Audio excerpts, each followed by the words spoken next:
tempat ngobrol, cerita, dan belajar bareng tentang karir, kehidupan, dan masih banyak lagi.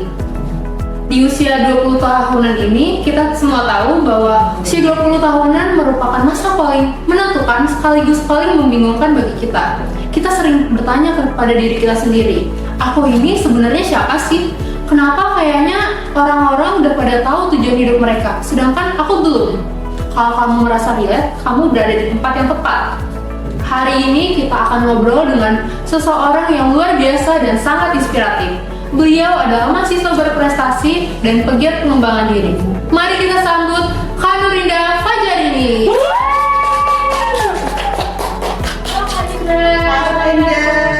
Gimana nih Kak kabarnya? Alhamdulillah kabar aku hari ini baik dan juga happy. Alhamdulillah, terima kasih banyak ya Kak sudah menyempatkan datang untuk bisa sharing-sharing di Podcast Insight kali ini. Ya pasti dong, aku pasti dengan senang hati untuk bisa berbagi sama teman-teman semuanya.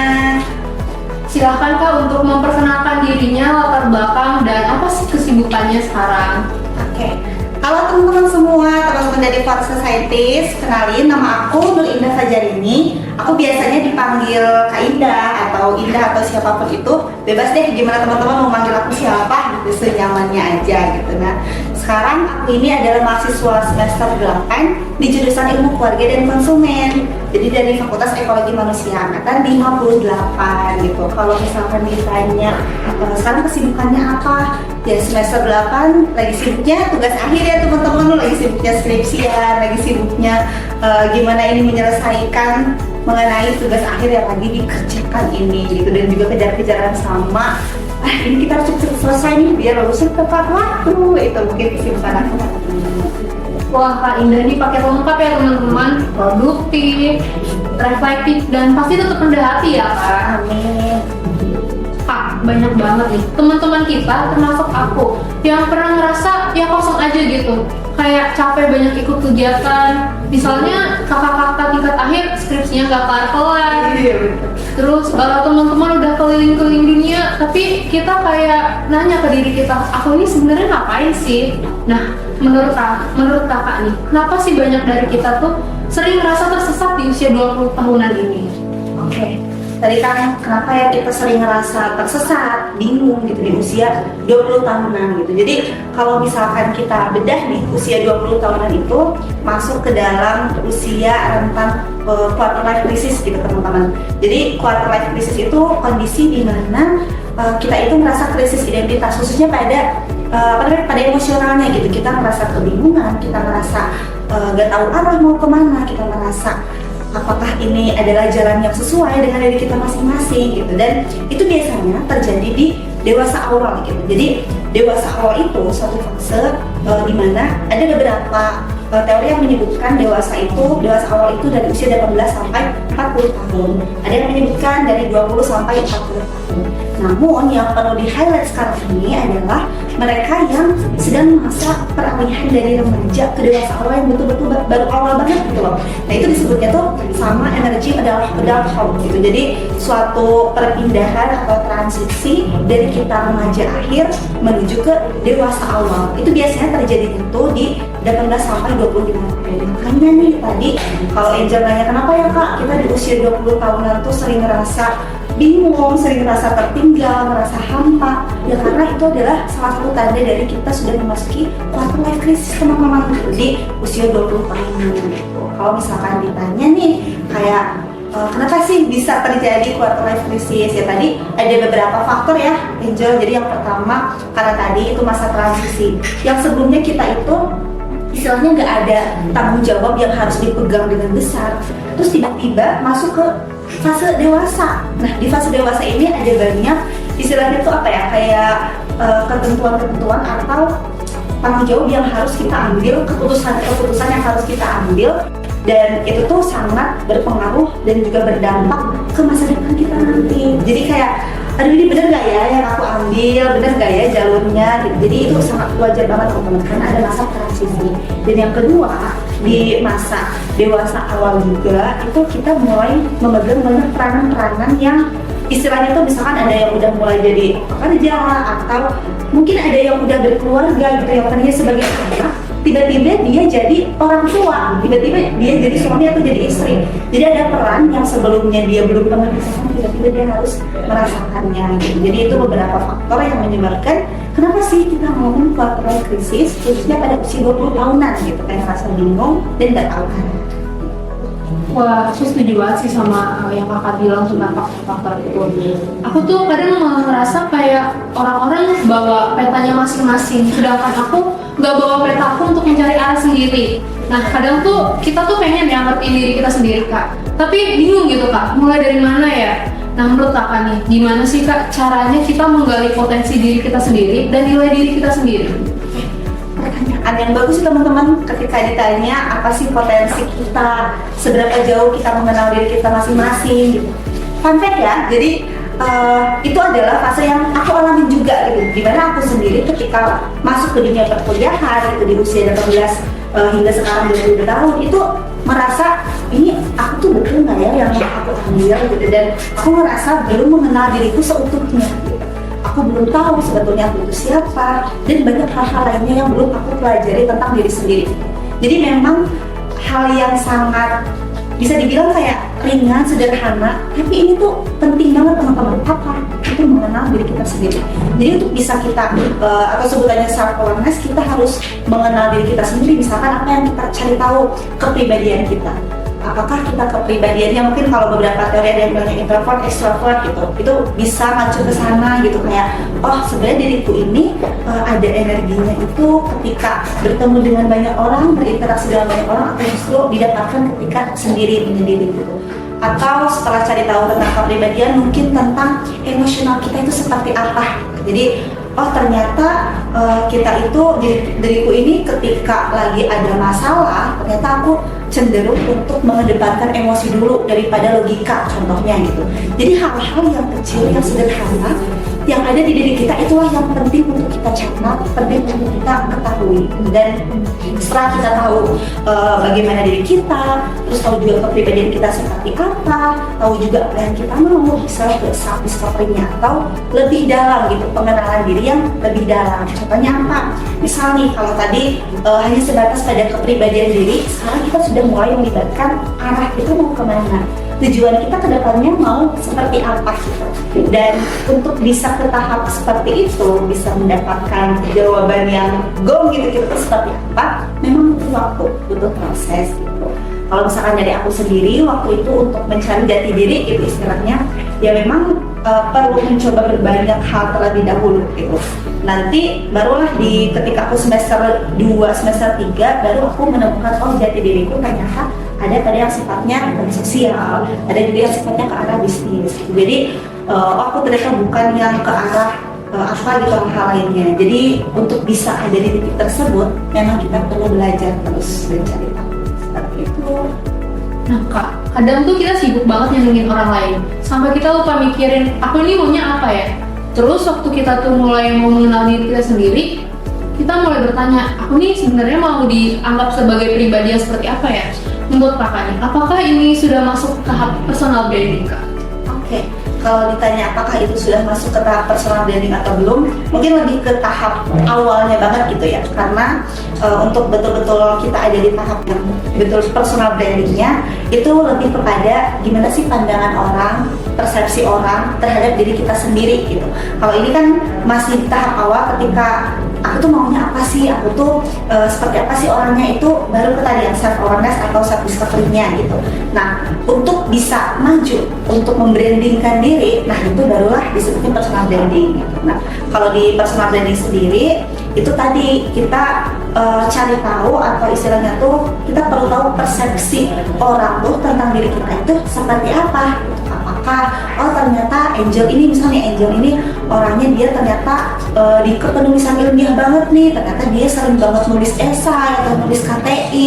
Kalau misalkan oh Kak Indah ini senang banget di pemberdayaan masyarakat ya contohnya gitu, atau pengabdian masyarakat, ternyata Kak Indah aktif ikut volunteer atau apa. Nah itulah yang disebut dengan personal branding. Jadi ketika orang nih bahkan misalnya aku tuh lagi nggak ketemu sama Angel, aku lagi ngobrol sama siapa gitu di selain Angel, terus aku bilang oh Angel ya, Angel yang dia yang suka kepenulisan ilmiah ya, Jadi itu yang personal branding. Walaupun orangnya nggak ada, tapi orang tuh udah melekat bagaimana nilai dari orang tersebut gitu.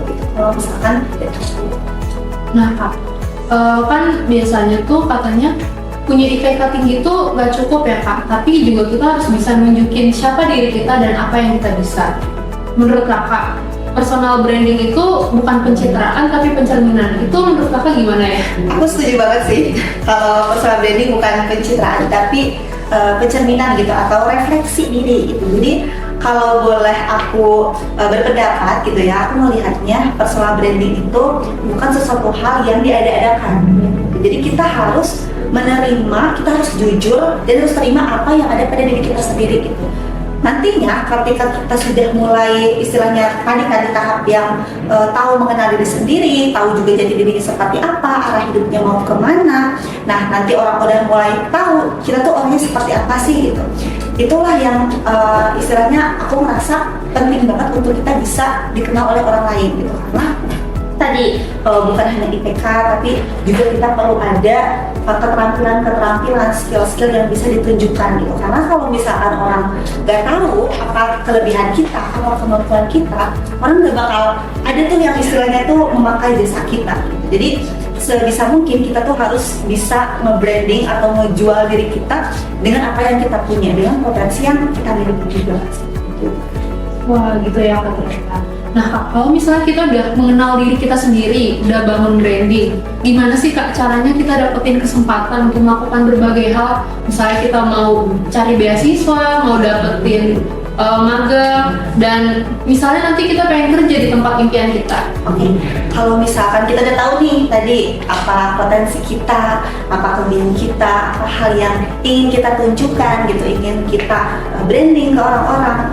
Kalau dari aku sendiri, kita bisa eksplor banyak hal dengan entah itu menjalin relasi, ataupun dengan ikut kompetisi, ataupun dengan ikut pembinaan-pembinaan yang ada gitu. Nah, misalkan di waktu perkuliahan, aku karena udah mulai tahu nih ternyata arahku bidangnya di bidang sosial dan juga di bidang bisnis gitu. Sehingga ketika ada kompetisi, ada kesempatan yang datang, aku coba ikut, aku coba eksplor untuk bisa mengembangkan potensi yang kita milikinya gitu. Terus juga selain itu kita perlu adanya membangun relasi dalam artian kayak tadi kan kita udah nih berusaha untuk nge-branding ke orang-orang seperti apa. Nggak cukup sampai di tahap itu. Ketika ada misalkan nih kalau branding itu kita ingin nunjukin seperti apa dan dinilai seperti apa oleh orang lain. Nah, relasi lah atau koneksi itulah yang bisa adanya kelanjutan atau keberlanjutan mengenai interaksi kita, mengenai kerjasama kita ke depannya, ataupun mengenai hal-hal yang sifatnya itu tadi, kayak misalkan ke dunia kerja ataupun ke dunia yang lebih profesional lainnya seperti itu. Nah Kak, kadang tuh beberapa orang sering merasa canggung Kak saat ngobrol dengan siapapun itu. Apalagi kalau orang yang sedang diajak ngobrol itu punya jabatan tinggi, misalnya dosen ataupun profesional. Kakak ada nggak sih Kak tips dan trik untuk caranya biar kita ngobrol sama orang lain tuh sama siapapun nggak canggung gitu Kak? Oke. Apalagi buat kaum yang introvert mungkin ya, yang merasa kayak, aduh kayaknya aku deg-degan nih kalau misal mau coba ngobrol sama orang gitu, ada rasa ketakutan tersendiri padahal belum mulai gitu. Kalau dari aku pribadi, gimana caranya kita bisa mungkin dikenal oleh dosen gitu atau istilahnya itu oleh profesional lainnya, itu yang pertama untuk bisa menjadi hubungan yang baik atau istilahnya ada relasi yang oke gitu dengan orang lain, kita coba jadi pendengar yang baik dulu. Jadi kalau dari aku pribadi, untuk bisa selain bisa kita jadi pembicara yang baik, kita juga perlu menjadi pendengar yang baik. Dan untuk bisa menjalin relasi yang baik juga harus pendengar yang baik, karena orang itu senangnya, dia nggak sih, orang tuh senang ketika dia dihargai, ketika dia lagi ngobrol dia disimak gitu, dia diperhatiin gitu, dan mulailah kita bisa istilahnya tuh dapetin hati dia gitu, dapetin hati si lawan bicaranya. Kalau di sini mungkin konteksnya dosen atau profesional lainnya, ketika kita sudah mulai bisa nangkep hatinya gitu, itu yang terpenting juga adalah kita gimana kita bisa menguasai apa yang ingin kita sampaikan. Jangan sampai nih misal kita mau ngenalin suatu ide, suatu gagasan ke dosen, contohnya kita ngajak kolaborasi, kita ngajak pengen ada penelitian bareng gitu, terus ada kerjasama bareng gitu, tapi kita nggak ada prepare-nya nih, nggak ada persiapannya. Nah jadi sebisa mungkin kita coba siapkan apa yang ingin kita sampaikan, apa yang ingin kita diskusikan dengan matang. Selanjutnya baru kita tadi ketika ada kesempatan untuk ngobrol dengan dosen contohnya atau dengan profesional lainnya, kita jadi pendengar yang baik. Apalagi misalnya kayak dosen-dosen tuh seneng banget dia tuh cerita-cerita yang aktivitas kesehariannya atau kayak curhat apapun. Nah itu kita kayak bisa banget tuh kayak, oh seperti itu ya ibu, gimana ibu hari ini, atau dengan pujian-pujian kecil misalkan kayak, ibu hari ini rapi sekali, ibu hari ini dress code-nya lagi matching sekali gitu. Itu biasanya yang aku terapin juga kalau misalkan interaksi sama dosen-dosen, sehingga kita secara nggak langsung bisa dapetin satunya, kamu bisa aja nih gitu kayak gimana. Nah dari situ bisa kita coba sampaikan dengan baik-baik gitu, kayak mengkomunikasikan dengan baik apa yang ingin kita pelajari, apa yang ingin kita bangun gitu. Kayak kemarin-kemarin banget nih aku juga dapat kerjasama penelitian bareng dosen. Nah itu tuh nggak mungkin itu tuh langsung aku dapat tawaran kalau sebelumnya aku nggak ada connect dulu sama dosennya. Jadi aku istilahnya kayak tadi ketika ada dosen, kalau orang-orang mungkin kayak malah jadi kabur, nggak mau ketemu. Kita justru harus samperin gitu, kita tanya kabarnya, ibu apa kabar, salam gitu. Terus juga adalah ngobrol-ngobrol sedikit-sedikit sambil melihat situasi dan kondisi ya. Kalau misalkan lagi buru-buru jangan banyak-banyak kayak ditanya segala hal gitu. Jadi kayak lihat situasi dan kondisi. Terus seiring berjalannya waktu, sering komunikasi, sering juga istilahnya tuh tadi mendengarkan dengan baik. Nah, bolehlah waktu yang tepat untuk kita coba tanya. Misalnya waktu itu ibu saya kan ingin penelitian tentang ini gitu, tentang pengaruh etnoparenting sama kecerdasan spiritual ibu ke anak-anak gitu. Nah, itu gimana ya, ibunya tertarik tuh sama topiknya, kayak oh iya itu bagus. Akhirnya kelak kita ada proyekan bareng sama dosen gitu. Jadi untuk ada di tahap itu memang harus ada proses sebelum-sebelumnya. Gak mungkin kan kita ingin istilahnya itu, gak mungkin dosen juga memberikan kepercayaan kalau misalkan nggak dibangun dulu kepercayaannya. Dan salah satunya dengan tadi komunikasi yang baik, kemudian menjadi pendengar yang baik juga. Aku setuju banget sih Kak, untuk berada di tahap kesuksesan itu pastinya kita harus melewati tahap-tahap sebelumnya. Betul. Nah, tapi kadang tuh mahasiswa masih nge-stuck dengan satu hal Kak, yaitu rasa nggak percaya diri, takut promosiin diri, takut dikira sombong. Nah menurut Kakak nih, gimana sih Kak caranya mempromosikan diri dengan cara yang sehat, dan gimana caranya kita mengatur suatu hal-hal yang mungkin di luar kendali kita Kak? Oke, itu tuh sebetulnya ya ketakutan tuh ada di luar kendali kita teman-teman. Dalam artian kayak apa ya? Misal kita mau memulai sesuatu untuk membranding diri kita, misal dari kegiatan di sosial media contohnya, kita pengen share aktivitas keseharian kita seperti apa, atau istilahnya kita pengen nunjukin bakat dan juga skill yang kita miliki itu ke publik gitu. Kita tuh suka ada ngerasa kayak nanti takutnya dikomentarin sama orang yang jelek-jelek gitu, nanti takutnya dikiranya sombong, nanti takutnya dikiranya pamer atau hal-hal lainnya. Itu adalah sebetulnya ketakutan yang belum tentu terjadi gitu. Dalam artian itu bisa banget kita kendalikan loh. Dan yang aku lakukan ketika ada di fase tersebut, ketika ada ketakutan, keraguan, aku biasanya tulis dulu atau benar-benar mencerna sebetulnya ini tuh aku takut yang dibuat-buat atau gimana gitu. Karena rasa takut ketika datang itu sebetulnya jangan dihilangkan teman-teman, karena itu tanda bahwa agar kita itu bisa hati-hati dalam melakukan tindakan. Tapi ketakutan yang besar yang membunuh pikiran kita itu harus kita kendalikan. Dan artian seperti apa contohnya, ketika kita mau tadi share sesuatu di media sosial gitu, kayak takut diomongin orang gitu, itulah coba kita cerna deh satu-satunya. Oh sebenarnya aku tuh takutnya karena sih tulis, atau kalau enggak biasanya aku ngobrol sama diri sendiri atau ngobrol sama partner dengan siapapun, kayak aku tuh takut, pertama aku takut salah, dua aku takut aku apa yang aku obrol itu ternyata nggak sesuai. Yang ketiga, aku tuh takut dapat head comment gitu, atau yang keempat, aku tuh takut ternyata dibilang sama orang tuh pasti sombong banget atau kayak gimana gitu.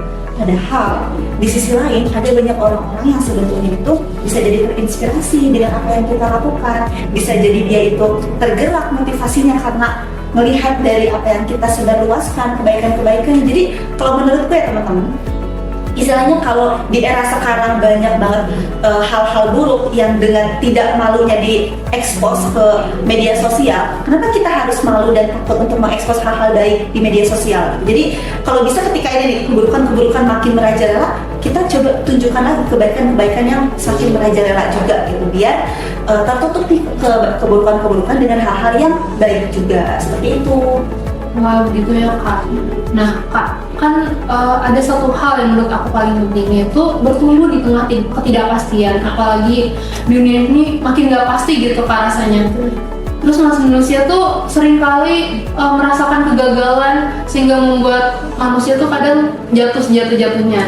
Nah menurut Kakak gimana sih caranya Bertahan dalam hal yang tidak pasti gitu ya? Iya Kak, betul. Mungkin kalau misalkan aku cerita tentang kegiatan-kegiatan sebelum-sebelumnya di perkuliahan gitu, karena kalau yang sifatnya ke profesional atau ke dunia kerja, aku juga masih semester 8 ya teman-teman gitu. Jadi yang bisa aku share adalah ketika aku menghadapi ketidakpastian ketika di dunia perkuliahan gitu. Contohnya waktu itu aku misalkan kayak ikut perlombaan, kompetisi, PKM, PIMNAS, atau P2MW, itu sebetulnya hal-hal yang tidak pasti gitu. Itu adalah sesuatu hal yang emang benar kamu bakal menang, emang benar kamu bakal berhasil gitu. Tapi justru ketidakpastian itu tuh yang bikin ngedorong aku buat lebih, justru aku harus mempersiapkan dengan baik gitu. Walaupun nanti misalnya di akhirnya itu hasilnya ternyata gak menang atau misalkan gak lolos gitu, tapi kan gak apa-apa gitu, justru kita ada sesuatu hal yang berkembang lagi di setiap harinya gitu. Jadi kalau misalkan kita ngambil keputusan untuk berdiam diri aja gitu, nggak take action gitu, itu justru akan bikin kita ada penyesalan seumur hidup gitu, kayak sayang banget nih dulu aku nggak ngambil secepatnya gitu, dulu aku nggak langsung action di saat itu juga gitu, karena ketakutan, karena merasa itu ada suatu hal yang tidak pasti gitu. Tapi siapa yang tahu gitu, kita nggak pernah tahu takdir yang terbaik yang seperti apa yang akan kita dapatkan gitu. Kayak selain di kompetisi-kompetisi misalkan kayak membangun bisnis gitu kan, yang namanya bisnis itu ada sesuatu hal yang kemungkinan dia tuh yang nggak untung gitu, dia justru malah rugi, dia malah ngabisin duit gitu, terus kayak modalnya nggak balik gitu. Tapi justru kalau misalkan kita nggak belajar, nggak memulai, kita nggak bakal tahu yang mana yang bikin kita tuh istilahnya tuh perlu diperbaiki dan mana yang udah bagus gitu untuk kita tingkatkan kembali gitu. Jadi bertahan di tengah ketidakpastian itu menurutku adalah suatu kompetensi yang perlu kita miliki, dalam artian kita perlu memiliki agile yang baik, resiliensi yang baik ketika sesuatu hal di luar kendali kita itu semakin merajalela. Tapi yang terpenting kita tetap fokus pada diri kita sendiri, dalam artian apa dulu deh yang bisa kita kendalikan, kayak rutinitas harian, kayak misalkan kita masih bisa mengendalikan emosi kita, bisa mengendalikan pikiran kita. Nah itu saja, fokus di hal-hal yang dekat dengan diri kita, tidak perlu fokus pada hal yang di luar dari hal yang bisa kita kendalikan, itu ketidakpastian. Kak, kalau boleh tahu nih, Kakak pernah nggak sih merasa tersesat di usia 20-an? Kalau merasa tersesat pernah loh, pernah. Waktu semester 3 itu merasa tersesat, merasa bingung karena aku merasa 1 tahun berlalu di masa-masa PKU itu useless banget gitu, dalam artian waktu itu kan masih online ya, aku kebagian online. Jadi dia udah kuliah tuh hanya di Zoom meeting, abis dari situ udah selesai kerjain tugas, kerjain kuis. Tapi aku ngerasa kayak, kok 1 tahun ini tuh nggak ada maknanya ya? Kok aku ngerasa nggak ada sesuatu hal yang istilahnya tuh menyenangkan atau dalam artian kayak bermakna buat diriku, sehingga aku sadar dengan cepat gitu dengan cara aku ngobrol-ngobrol sama kakak tingkat gitu di semester 3. Ngobrol lah kalau aku ngerasa aku tuh bingung Kak, aku nantinya mau ke arah mana, aku nantinya mengisi perkuliahan ini mau seperti apa. apa gitu. Dan diarahkanlah oleh kakak tingkat itu, oh coba kamu ikut ini di UKM Forces waktu itu. Ini adalah UKM yang satu-satunya dan juga pertama kali nerima aku, karena sebelum-sebelumnya coba juga organisasi-organisasi lainnya itu pada ditolak. Jadi kayak gagal di tahap interview, gagal. Terus habis dari situ ikut kepanitiaan besar itu gagal juga. Jadi kayak udah makan berbagai macam kegagalan, sampai ketika aku ngerasa hopeless nih, nggak tahu harus kayak gimana, ngerasa tersesat, ternyata Forces ini nerima aku gitu loh. Kayak ngerasa ya terima kasih banyak, ini UKM sudah istilahnya tuh menerima aku dan juga menjadi tempat pertamaku untuk belajar gitu. Jadi menurutku pribadi, ketika kita merasa ada tadi gitu, kayak pernah nggak aku ngerasa takut, tersesat, kebingungan arah, pernah banget gitu, sampai aku menemukan di UKM Forces ini. Dan bisa dibilang di UKM inilah aku menjadi batu loncatan untuk bisa eksplor lebih jauh seperti itu.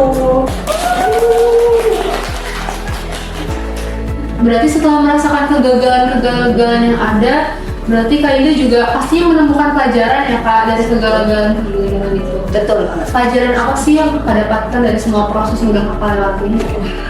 Kalau misalkan ditanya pelajaran apa, banyak banget gitu.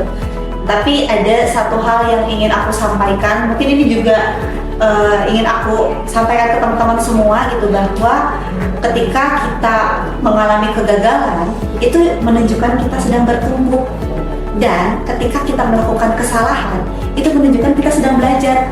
Ada yang salah nggak dengan gagal dan juga dengan salah? Enggak kan? Jadi artinya itu bukan sesuatu hal yang buruk gitu loh. Mau itu kita ketika memulai suatu aksi ternyata kita gagal, ya nggak apa-apa. Itu tandanya kita lagi bertumbuh gitu. Dan ketika kita ngambil satu kegiatan atau apapun terus ternyata kita juga salah gitu, nggak apa-apa, namanya juga lagi belajar. Yang namanya belajar, proses untuk bisa ada dalam kebenaran itu perlu berkali-kali gitu. Jadi kayak yang misalkan kayak anak bayi aja yang dia itu untuk bisa namanya itu merangkak, untuk bisa berdiri, jadi kita ketika kecil itu perlu salah berapa kali, perlu jatuh berapa kali gitu. Jadi kalau dari aku pribadi, pelajaran apa yang paling aku dapatkan yaitu aku nggak apa-apa ketika aku lakukan sesuatu ternyata gagal, ya karena itu tandanya aku sedang bertumbuh. Dan aku nggak apa-apa ketika aku melakukan sesuatu ternyata aku salah, karena aku sedang belajar gitu. Sehingga dari dua hal tersebut aku merasa bahwa yang penting kita take action aja dulu sebelum nanti kita nyesal karena kita nggak ambil kesempatan atau mengambil langkah lebih awal. Wah, kayaknya banyak banget ya Kak pendengar-pendengar kita yang relate sama apa yang dikatakan Kak Indah. Nah, terakhir nih Kak, pesan apa sih yang mau Kakak sampaikan untuk mahasiswa-mahasiswa yang agaknya saat ini tersesat di usia 20-an? Oke. Kalau misalkan dari aku pribadi, untuk teman-teman pesannya adalah yang pertama, di usia 20 tahun ini memang kita rentan sekali ada di quarter life crisis ya teman-teman. Dan di quarter life crisis ini menurut teori psikososialnya Erikson disebutkan bahwa di fase dewasa awal itu kita ada dua fase, dua tahapan. Yang pertama, dua kemungkinan. Yang pertama intimasi versus isolation. Jadi kalau kita berhasil untuk menjalankan peran-peran tugas perkembangan di dewasa awal kita, maka kita akan mendapatkan intimasi atau keintiman. Dalam artian kita punya hubungan yang baik dengan orang lain, kita punya hubungan yang intim juga, entah itu dengan saudara terdekat, dengan keluarga maupun dengan pasangan. Dan itulah yang menunjukkan keberhasilan kita di fase dewasa awal. Kalau gagal, kalau salah, kita masuk di tahapnya isolation atau terisolasi. Jadi orang-orang atau individu yang dia itu gagal ketika menjalankan tugas-tugas perkembangan di fase dewasa awal, dia akan terisolasi. Entah itu dia menarik diri dari sosial, entah itu dia istilahnya tuh merasa gagal dengan adanya hubungan orang lain seperti itu. Jadi sebisa mungkin untuk kita menjadi individu yang mencapai intimasi tersebut, kita harus melakukan aksi sekecil apapun gitu. Kita nggak perlu mengabaikan hal-hal kecil yang ada di sekitar kita. Misalkan, aku untuk bisa dikenal sama orang, aku untuk bisa melewati quarter life crisis, aku harus membuat satu perubahan yang bisa mengubah dunia. Itu nggak perlu teman-teman. Minimalnya ubah diri kita sendiri dulu dengan memperbaiki habit yang ada. Kalau misalkan habit kita masih kurang baik, coba kita perbaiki. Kemudian kalau misalkan ada ketakutan-ketakutan yang terlalu mendominasi di pikiran kita, coba kita minimalisir, coba kita buang. So, buat teman-teman saintis, gagal itu tandanya kita sedang tumbuh. dan salah itu tandanya kita sedang belajar. Maka kita tetap aja ambil langkah awal, langkah kecil yang bisa membawa kita perubahan ke arah yang lebih baik. Saintis, dari semua obrolan tadi kita belajar bahwa tersesat bukan merupakan satu kelemahan, tapi itu adalah sinyal bahwa kita sedang bertumbuh, bahwa kita sedang mencari arah. Semoga setelah dengerin podcast ini, kamu jadi lebih berani bilang ke diri kamu sendiri bahwa aku nggak harus sempurna, aku nggak harus tahu segalanya sekarang. Yang penting kamu mau belajar, berkembang, dan juga jujur sama proses kamu sendiri. Untuk kalian yang mau nanya-nanya lebih lanjut dan diskusi lebih lanjut serta mau cerita, bisa banget nih, feel free untuk hubungin Kak Indah. Mungkin bisa lewat akun Instagramnya Kak Indah ya. Boleh banget dari akun Instagramku di bawah ini. Bener nggak? Bisa. Kayak ada yang edit. Kak, terima kasih banyak ya udah nemenin kita, udah sharing-sharing dan berbagi hal-hal yang super keren dan super inspiratif. Semoga bisa jadi bermanfaat untuk kita semua ya Kak. Amin. Terima kasih banyak juga ya teman-teman. Harapannya apa yang disampaikan bisa dipetik yang baiknya, dan kalau ada yang tidak sesuai atau kurang baik bisa diminimalisir aja. Ceritanya, refleksinya benar-benar nyentuh dan bikin kita tahu bahwa kita tuh nggak sendirian di dunia ini teman-teman. Dan buat kalian semua yang udah dengerin sampai akhir, ingat ya teman-teman, kita sering dianjurkan untuk tahu tujuan kita dan untuk tahu rencana kita. Tapi kadang kita suka lupa bahwa tersesat juga merupakan bagian dari perjalanan. Justru saat kamu tersesat, di situ kamu menemukan arah. Karena versi terbaik dari dirimu mungkin saja ditemukan saat momen kamu merasa paling bingung. That's all for today. Sampai jumpa di sesi podcast selanjutnya. You belong to the club. Does not weakness is a beginning. Aku Angel Basani Rosario sebagai moderator pada sesi Podcast Insight kali ini pamit undur diri. Terima kasih. Dadah Santi.